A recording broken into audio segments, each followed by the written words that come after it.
Soyez les bienvenus dans République, votre débat hebdomadaire sur 8 Mont-Blanc. Premier débat d'ailleurs consacré aux élections municipales. Et nous avons sur le plateau, je vais vous les présenter dans un instant, mais peut-être les connaissez-vous déjà, les 3 candidats jusqu'à nouvel ordre. La dépôt de liste, la date butoir n'est pas encore arrivée à échéance. Les 3 listes, dont celle du maire sortant, qui se présente pour cette mairie de Seyssel, Haute-Savoie, sur les rives du Rhône. La liste du maire sortant qui repart à l'aventure, qui est opérationnelle pour un nouveau mandat.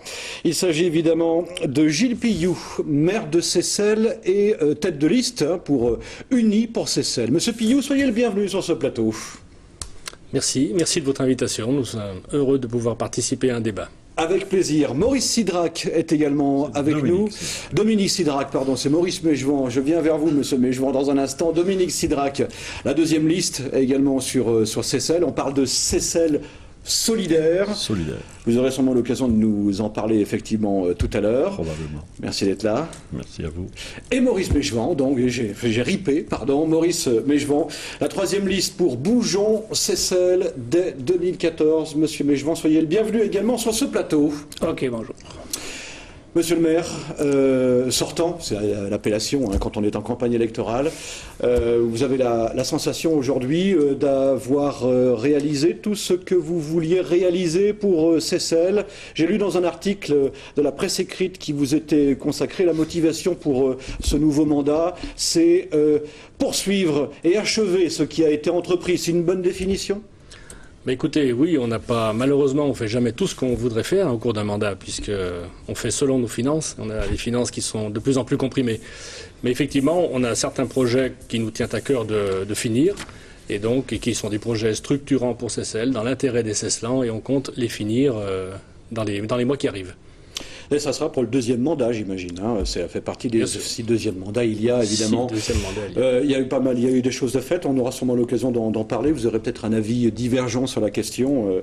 Une cantine pour l'école primaire qui a été réalisée, pas mal de travaux de voirie. Oui. J'ai relevé également une nouvelle qui est en cours, un chantier en cours, une nouvelle salle à manger pour la maison de retraite. Et puis des chantiers à venir, le nouveau centre de secours par exemple, un nouveau jardin public avec différents aménagements, une bibliothèque. Ça, c'est important, une bibliothèque. Oui. Ça, c'est pour le deuxième mandat, si on va sur votre site de campagne, c'est ce qu'on va découvrir ? Oui, c'est ce qui sera dans notre profession de foi, puisque nous n'avons pas choisi de faire un site de campagne. On a préféré aller à la rencontre des Seysseliens physiquement, de les écouter et de leur expliquer nos projets face à face. Très bien. Dominique Sidrac, vous connaissez bien la mairie, vous avez déjà été maire tout à l'heure, enfin pas tout à l'heure, mais jusqu'en 2010. Jusqu'en 2010, oui. Donc pendant 2 années, j'ai eu cette fonction. Avant de démissionner, c'est vrai que vous n'aviez pas une majorité, c'était pas votre propre majorité. Non. En fait, je suis arrivé aux fonctions de maire véritablement accidentellement, dans la mesure où j'ai pris la suite de Christian Monteil. On m'a plutôt propulsé à la suite de Christian Monteil lorsqu'il a été élu président du Conseil général. Donc ne pouvant cumuler 2 fonctions exécutives, on m'a demandé si éventuellement je pouvais, prendre cette fonction. Je l'ai accepté volontiers. Je ne connaissais absolument rien, si vous voulez, à ce travail, étant donné que je débarquais. J'étais juste jeune retraité, comme on dit, si vous voulez.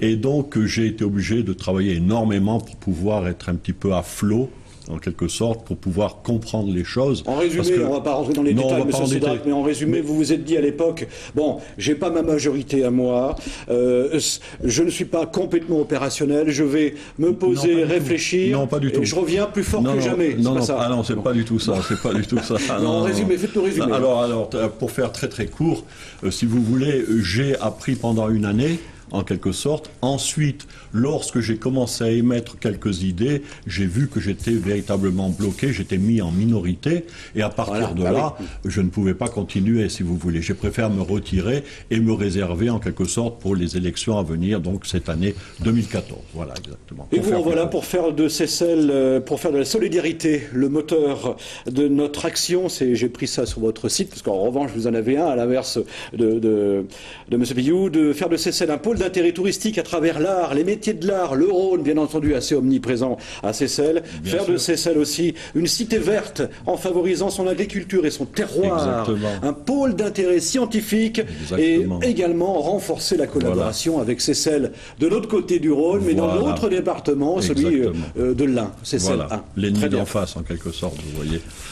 Maurice Méchevant, on vous a vu régulièrement ces derniers mois. Vous étiez candidat notamment pour les dernières législatives.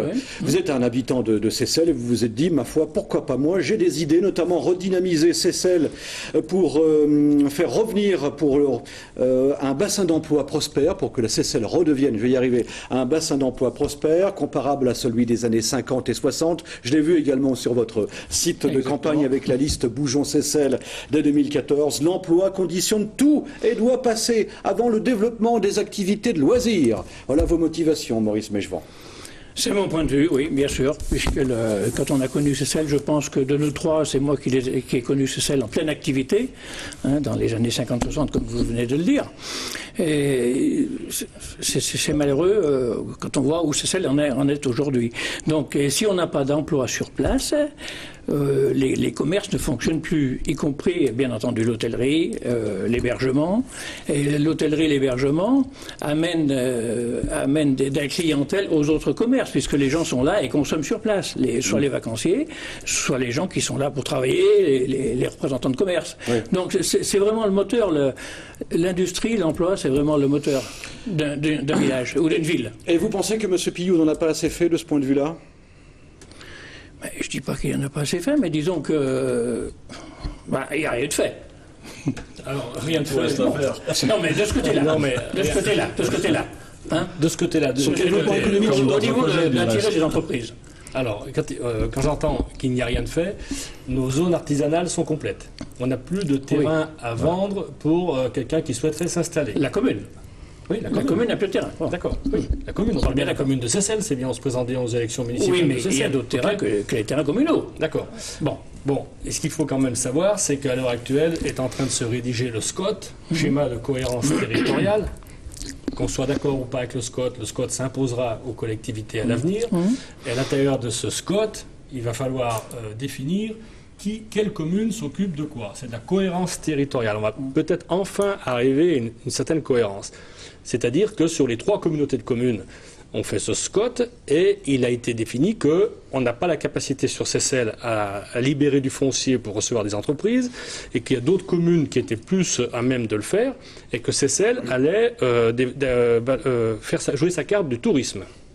Moyennant quoi les autres communes et les autres communautés de communes du SCOT, en cohérence, diront c'est Seyssel qui s'occupe du tourisme et nous on s'occupe d'un autre secteur.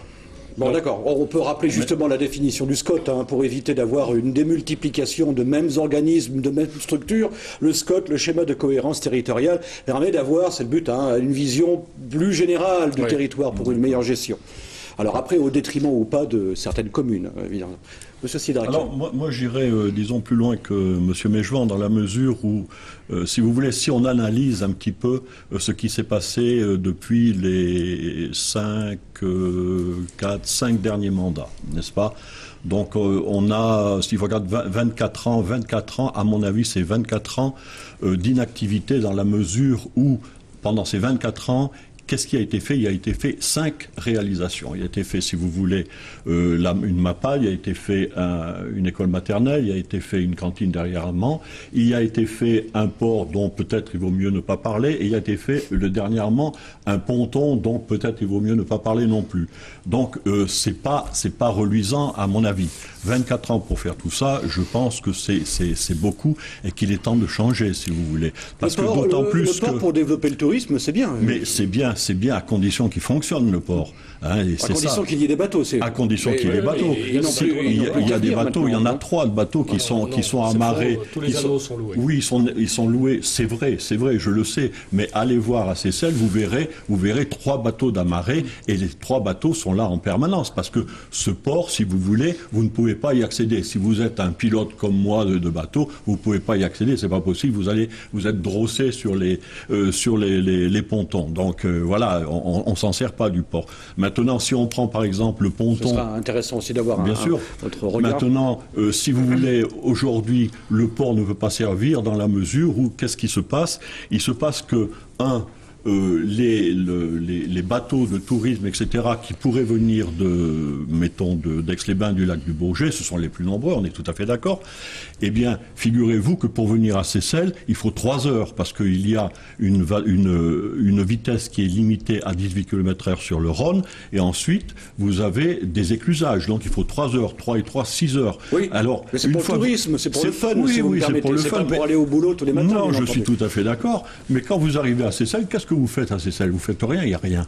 C'est vite vu. Ah là, vous rejoignez, mais bien sûr, il n'y a rien. Il n'y a aucune activité. Le dimanche après-midi, il n'y a même pas un bistrot d'ouvert. Que voulez-vous faire à Seyssel? Alors, il n'y a personne qui vient. Vous ne verrez jamais personne à Seyssel. Et ça, c'est la faute du maire? Ça, c'est la faute de la municipalité en place, évidemment. Mais c'est la moindre des choses. Vous savez, je peux vous dire... En conclusion. En conclusion, si vous voulez... Sur ce chapitre-là. Si on veut briguer quelque chose, le poste de la fonction de maire, qu'est-ce qu'il faut? Il faut un horizon nouveau, il faut un objectif, et il faut un chemin pour pouvoir y arriver. Mais si vous n'avez pas d'objectif devant vous à atteindre, vous ne pouvez pas développer quelque chose. Ou alors vous faites des développements de projets, c'est tout à fait anarchique, comme aujourd'hui le ponton existe, qui coûte une fortune, alors qu'il y a un ponton qui existe juste en face. Donc voilà. Monsieur Pillou, et je reviens vers vous, monsieur Mechevant. Oui, alors, on ne peut pas dire que politiquement, le choix de développement économique de Seyssel est basé sur le tourisme fluvial, enfin sur le Rhône, et dire qu'on ne fera rien sur le Rhône. On ne peut pas mettre en cause les prédécesseurs qui ont été à la gestion de la commune, puisqu'en fait, ils ont tout fait pour justement anticiper ce développement touristique basé sur le tourisme fluvial. Notamment, c'est des gens qui ont contribué à la réalisation des écluses. Ces écluses ont été faites, elles sont là, elles s'étaient souhaitées, et c'est une bonne chose. Elles ne servent à rien. Alors, on met X heures pour venir du lac du Bourget à Seyssel. Oui, ça, c'est les critères techniques de navigabilité. De même que quelqu'un qui se promène sur le lac du Bourget, s'il respecte la vitesse de navigation pour aller de Châtillon au Bourget, il va mettre peut-être 3 ou 4 heures. Ça, voilà, on n'y peut rien. Nous, on s'est inspiré, donc le port fonctionne, tous les anneaux sont loués. Bon, il se trouve que le Rhône étant un peu turbulent, des plaisanciers décident de ne pas le laisser à l'année, comme vous pouvez ne pas occuper un appartement de station toute l'année, ça c'est libre à celui qui loue. Nous, on s'est inspiré des contacts qu'on a eus avec les plaisanciers du lac du Bourget qui sont en aval de Seyssel, sur le secteur de Belay, et d'une étude qui avait été demandée par le SHR, le syndicat du Haut-Rhône, et qui mettait en avant un déficit aigu en halte fluviale. C'est-à-dire que c'était un obstacle au développement touristique sur le Rhône. Fort de ça, en collaboration avec la CNR et le Conseil général de la Haute-Savoie, c'est un ponton qui a été décidé d'être installé pour accueillir les plaisanciers. Le premier ponton qui existe, qui est plein courant et qui balise l'entrée du port, est un ponton destiné à accueillir les transports de passagers. Nous n'avions pas de ponton pour accueillir les plaisanciers. On a fait ce ponton qui accueillera les plaisanciers et les embarcations de petite taille, style barque et canoë, etc. Quand il y aura des bateaux, il faut préciser. Non, mais les plaisanciers ont émis le souhait de venir nous rendre visite assez souvent, et donc il y avait un déficit en halte fluviale sur le Rhône. Il faut présenter un jour les plaisanciers, parce que véritablement, ils sont rares. Maurice Mechevant, en matière de tourisme, c'est vrai que voilà, un port fluvial, un port pour les plaisanciers, c'est une action pour le tourisme qui doit, en théorie, favoriser le tourisme. Nous sommes ici au bord du lac d'Annecy. C'est vrai, jusqu'à nouvel ordre. Ici, du tourisme, on l'a parce qu'on a un lac qui est facilement navigable. Le Rhône, c'est pas un plan d'eau comme un lac. On a le courant. Bon, j'ai participé à une excursion avec le bateau de la CNR, la Compagnie nationale du Rhône, le bateau électrique, comme on l'appelle. Bon. À la vitesse où il déplace, c'est catastrophique. Il est évident que les plaisanciers vont privilégier le lac du Bourget. Il n'y a aucun problème de ce côté-là. Je peux finir? Il fallait pas le faire, c'est ça? Pardon? Il fallait pas le faire alors, le port. Le port, non, il est mal fait, déjà. Bon, la première chose à faire de ce port, il fallait le protéger par une digue. Bon, puisque vous l'avez dit, c'est pas une réalisation de M. Pillou. Non, mais c'est comme vrai que je vous ai lancé là-dessus. C'est comme l'histoire de l'emploi. C'est pas la dernière. J'accuse pas d'un municipalité. M. Pillou fait partie aujourd'hui du noyau dur, disons, qui est en place depuis 24 ans, voyez-vous. Je ne parle pas des autres conseillers municipaux, on est tout tout à fait d'accord. Mais je veux dire, c'est le noyau dur aujourd'hui qui est en place et qui donne finalement les résultats qu'on a aujourd'hui. Voilà. D'accord. Bon, on s'éloigne du port, parce qu'il n'y a pas que le port de Seyssel quand même dans la vie. Il existe, donc ça serait bien maintenant effectivement de lui permettre de vivre sa vie de port de plaisance. Par rapport à ce que disait tout à l'heure Monsieur Sidrac, oui, mais quand les gens ils arrivent à Seyssel, il n'y a rien à faire. Il n'y a rien. Mais je peux parler, oui. Mais, mais vous vous rejoignez, ceci étant. Non. Dis donc, j'ai souvent des amis qui viennent un peu des quatre coins de France ou même de l'étranger, qui me rendent visite, qui viennent passer la journée avec nous. Ils arrivent et disent, mais c'est merveilleux comme pays, mais on ne connaissait pas. C'est sûr, Seyssel, personne ne connaît, c'est pas sur un lieu de transit. Hein. Celui qui vient à Seyssel, il vient à Seyssel, il ne passe pas, il ne découvre pas comme ça. Il ne s'y est pas perdu quand même. Non, c'est pas sur un lieu de passage. Hein. Bon, donc, et les gens me disent, mais c'est merveilleux, c'est calme, c'est super, ça doit être facile à vivre. Très calme. Bon, sauf la nuit. Trop calme. Oui. Allez-y, monsieur. Donc, après, on passe la journée ensemble, et puis avant de partir, le soir, ils me disent, et ils me lancent un peu gêné, ouais, mais comment ça se fait qu'il n'y a pas grand monde dans les rues? Comment ça se fait que ça ne bouge pas? Ça se fait, il n'y a personne. D'un air de dire. Hein, d'accord. Pour moi, c'est. Et là, qu'est-ce que. Vous êtes d'accord avec cette description de Seyssel by night? Ça, je veux bien l'entendre. Ouais. Bon, c'est des témoignages, on ne peut pas les contester. Moi, je ne me présente pas au municipal parce que je veux faire plaisir à des amis qui viennent me rendre visite le dimanche. Oui. Hein, je tiens compte de l'intérêt général. Je suis souvent en ville, souvent auprès des associations et des habitants de Seyssel qui me disent. Même les nouveaux arrivants me disent. Même les nouveaux arrivants me disent. Quand on leur dit qu'est-ce qui vous a attiré à Seyssel, c'est ce cadre de vie, ce confort de vie, c'est paisible, c'est agréable. Alors c'est vrai qu'ils ne déambulent pas dans les rues toute la journée, le dimanche, etc. Parce que bon, c'est des habitudes de vie qui sont propres à des centres-villes comme Annecy, mais pas comme à Seyssel. Mais les Seysselans souhaitent vivre de cette façon. Je veux dire, à un moment, on ne va pas imposer aux Seysselans, à 90% des Seysselans, un style de vie, une animation qui fait plaisir à des personnes qui viennent occasionnellement de l'extérieur. Non, vous préférez développer le genre de course de voiture qui vous intéresse, vous êtes deux personnes à être intéressées, alors que la population, finalement, a que les yeux pour pleurer, et finalement, elle a juste le droit d'aller applaudir des pilotes du dimanche, voir passer ces gens-là une fois par an. Voilà. Je veux dire, il y a quelque chose qui ne va pas dans ce programme. Fait allusion à une manifestation sportive qui se fait une fois par an, qui est organisée par une association sportive départementale, qui est liée à la Fédération française du sport automobile, dont je fais partie parce que j'ai des amis dans ce domaine-là. Et parce que vous avez aussi une voiture, monsieur Pillot. Oui, j'ai une voiture de sport. Comme tout le monde. Voilà, monsieur Monteil aussi. Voilà, vous vous faites plaisir. Non, c'est la première fois que le nom est cité dans cette émission. On ne se fait pas plaisir parce qu'on ne participe pas. En contrepartie, c'est un sport qui est assez populaire, c'est un sport qui a des autorisations préfectorales, et c'est un sport qui est complètement gratuit pour les spectateurs et dans lequel sont impliquées des associations locales qui en profitent pour faire un petit peu de résultats pour pouvoir organiser des manifestations dans l'année. Donc après, on n'est pas ici pour savoir s'il vaut mieux aller au foot, s'il vaut mieux aller au rugby, s'il vaut mieux aller au ski, etc. Il en faut de tout, il faut de tout sur la planète. Le soleil brille pour tout le monde, autant pour les chasseurs, les pêcheurs que ceux qui font du vélo ou du sport automobile. Non, mais dans le cadre du respect de l'environnement, vous êtes complètement à côté du sujet. Non. Je suis vraiment désolé. La charge carbone a été évaluée, puisque tout organisateur doit évaluer une charge carbone. La charge carbone de ce genre de manifestation est inférieure à une charge carbone d'une course de cyclisme. C'est la patate chaude qu'on se refile. C'est à celui qui n'en veut plus. On est tout à fait d'accord. C'est ça le résultat. Moi, je voudrais vous interpeller, M. Pillou, sur le double discours. Parce que j'ai vu dans vos propositions, vous prenez sur le Rhône un bateau électrique. Enfin, tous les deux d'ailleurs, vous prenez des bateaux électriques. Oui. Donc, pour des raisons, je pense, écologiques, puisque j'ai dit que ça n'avançait pas. C'est pas la solution. Hein. Donc, vous prenez d'un côté des bateaux électriques par mesure pour prôner l'environnement, et d'un autre côté, vous allez polluer, comme dit Dominique Sidrac, pendant un week-end avec des vieilles voitures de course. Donc, il n'y a rien de pire qui pollue. Voilà. Nous, on est assassinés par des taxes avec nos véhicules de tous les jours, que ce soit les voitures ou les camions. Hein, non, c'est le double langage que je vous reproche. Non, c'est pas un double langage. Si. Non, c'est un amusement particulier. Voilà. Non, c'est pas un amusement particulier. Non, mais chacun peut s'amuser avec ce qu'il veut. Si en tant qu'élu, on doit s'interdire de faire des réalisations sous prétexte qu'on peut être critiqué parce que c'est quelque chose qu'on aime, non. Quelqu'un qui joue au foot, un maire qui rejoue au foot, on lui... Ouais, non, mais ça, c'est ridicule de dire ça. Parce que si on amène des entreprises polluantes et des gens qui vont venir à Seyssel pour visiter, ça va polluer. Tout pollue. L'économie doit quand même pas non plus s'effacer devant l'écologie. Oui, mais moi je ne prends pas l'écologie.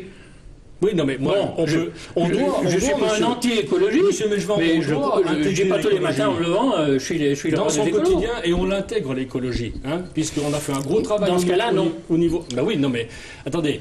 On considère qu'il y a de la place pour tout le monde et qu'on peut défendre l'écologie et en laissant l'économie un petit peu s'installer. Non mais vous retournez dans l'économie, là on est parti sur une course. Sur deux. Moi c'est les bateaux écologiques et les voitures qui polluent. C'est ça. Oui, les bateaux écologiques. Revenons sur les bateaux. Pourquoi on est parti sur un bateau électrique? Pour la bonne et simple raison, c'est que... C'est la mode. Il y a un effet de mode. Il y a on est sur le Rhône, c'est pas un secret, c'est que le Rhône, c'est la CNR qui gère le Rhône. La CNR n'est pas indifférente au déplacement à énergie électrique, puisque en termes d'image, c'est quelque chose qui défendent et j'ai rejoint.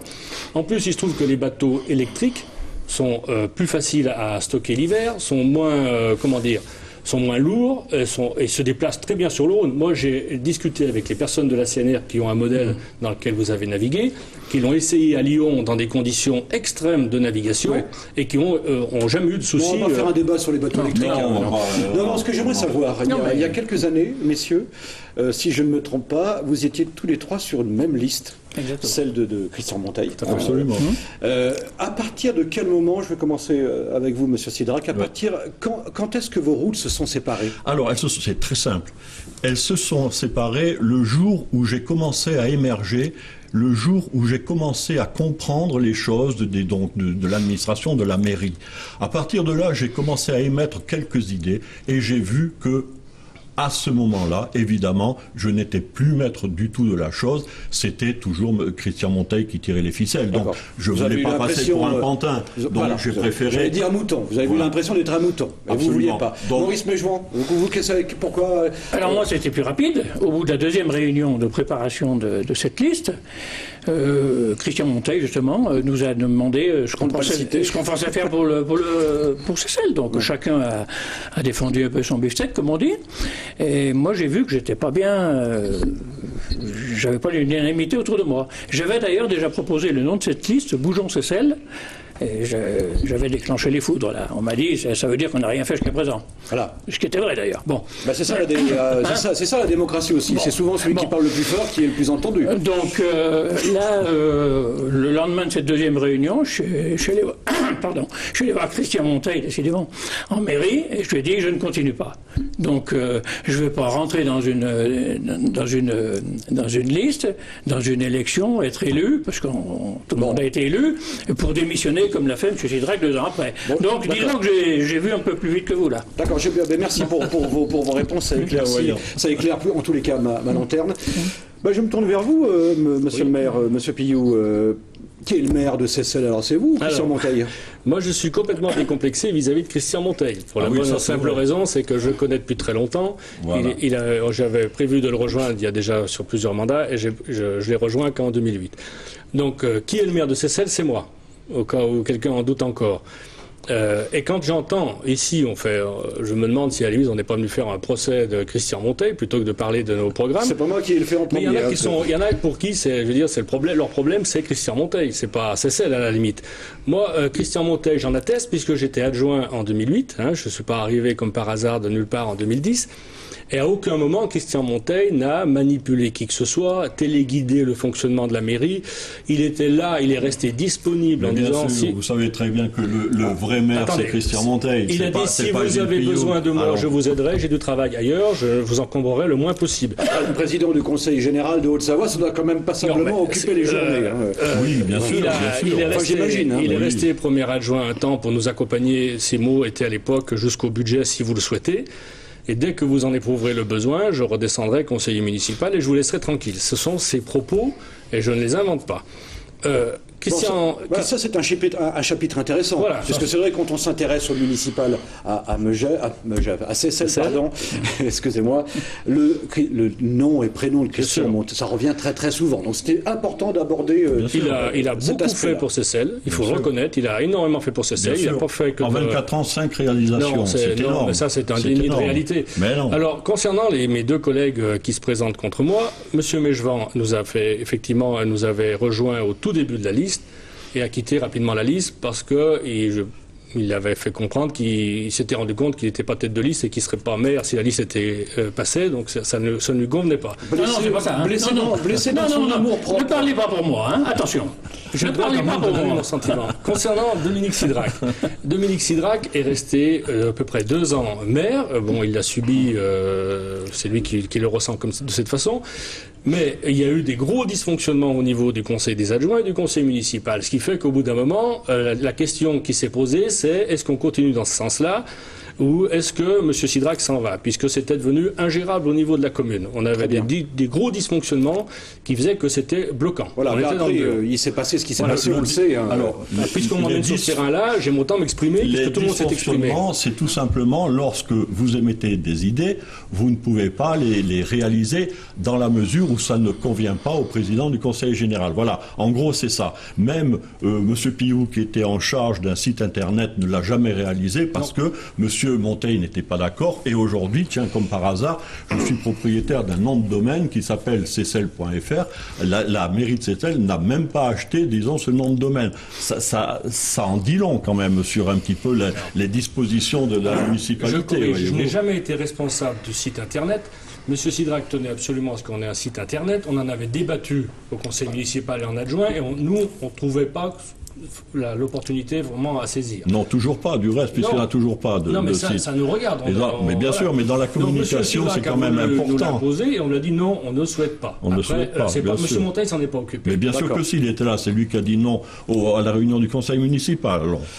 Maurice Meigemont, après on abordera le dernier chapitre, parce que le temps passe. Je vais vous reprendre sur ce que vous avez dit à mon sujet. Quand je suis parti, quand j'ai dit à Christian Monteil je ne continuais pas, ce n'est pas parce que je n'étais pas tête de liste, on ne savait pas qu'il allait démissionner à l'époque. Pourquoi vous dites ça? C'est parce que c'est le sentiment que toute la liste a eu. Ah oui, mais les sentiments. Ah oui, bizarre, j'ai pas eu ce sentiment non plus, je suis désolé. Oui. Je n'ai vraiment pas eu ce sentiment, hein? Non, vraiment pas. Donc c'est clair. Voilà, comme ça, grâce à cette émission République, vous savez l'interprétation des choses. Ça nous aide de parler pour les autres. Moi, je parle pour moi. Non, mais vous avez eu le sentiment que nous n'avions rien fait, vous avez tous ce sentiment que les autres font. Les chiffres, c'est. Non, mais là, on parlait du début de notre liste. C'est tout à fait flagrant. Faut pas tout mélanger, là. Faut pas nous enduire dans la farine.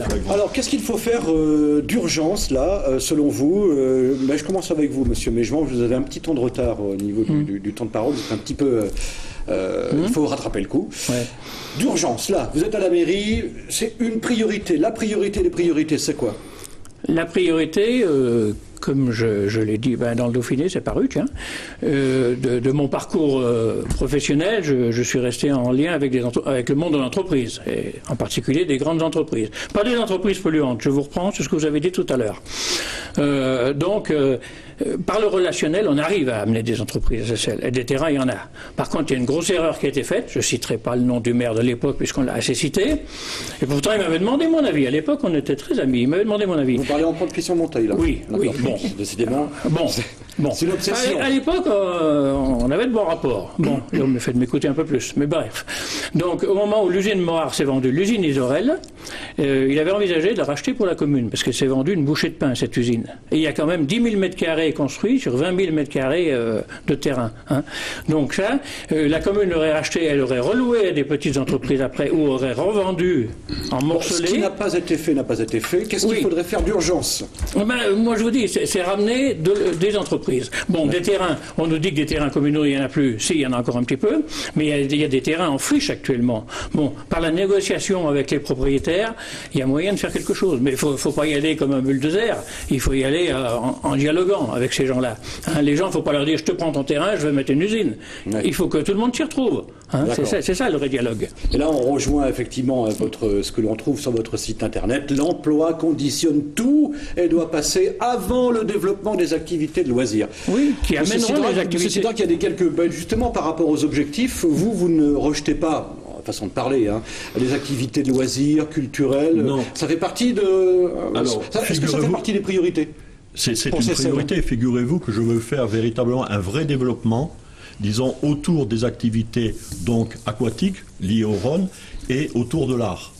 Et si vous voulez, je voudrais donner à la commune une entité nouvelle et une économie nouvelle qui vont, l'entité, si vous voulez, ça va se développer évidemment autour de l'art et de l'eau, Et par-dessus viendront se greffer, si vous voulez, un tas de métiers, des métiers aussi bien de bouche que des commerces, etc., de façon à réanimer en quelque sorte le centre, la commune, mais le faire aussi en partenariat, faire un vrai partenariat avec la commune de Seyssel-Lin. D'accord. Voilà, oui. ça c'est très important. Sinon on n'y arrivera pas, ce n'est pas possible. Donc voilà. Le développement que je veux faire, ça ne coûte pas beaucoup d'argent, si vous voulez, mais il faut une vraie volonté politique pour faire ça. Une véritable volonté politique. D'accord.